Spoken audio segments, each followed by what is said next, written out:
Okay, so I'm pretty tired now, and this speech is going to be pretty rushed, but um, I'll try and provide some sort of framework um, for this debate and some sort of argument.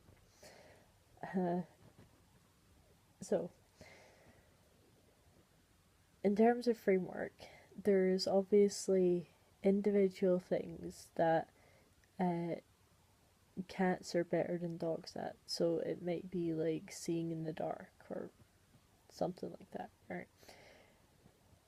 What I want to argue is that on the whole, dogs show greater ability, greater skill, greater uh, benefits from physical attributes than cats do. Uh, and that's how I think we should do this debate.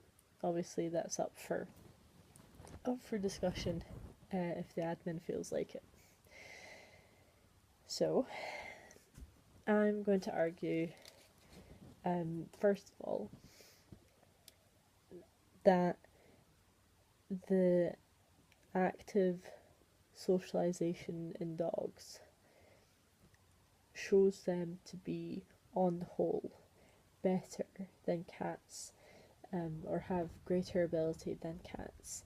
So, one of the things I'm going to look at is their ability to adapt, learn new skills, and their ability to reason, to have a sort of higher function than cats.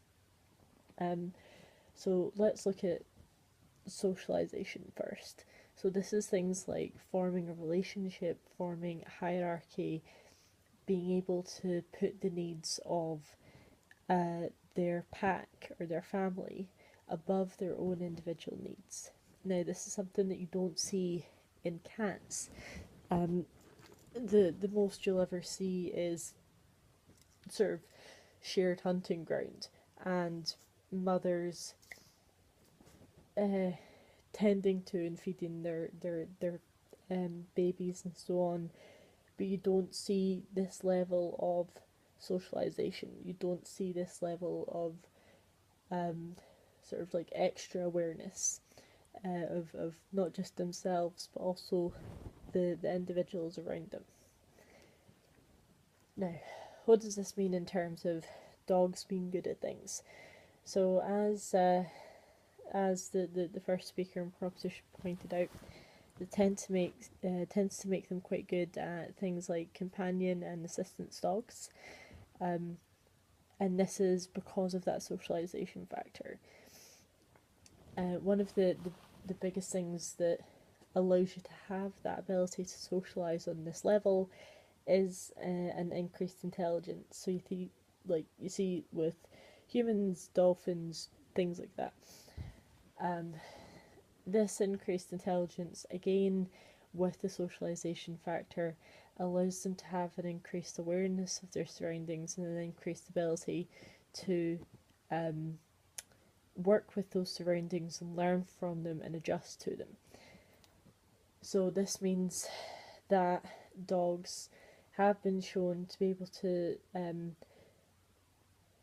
use tools a lot better, to learn to use tools a lot better, and to learn to use equipment as well. Um, Again, highlighting their intelligence and socialization factors.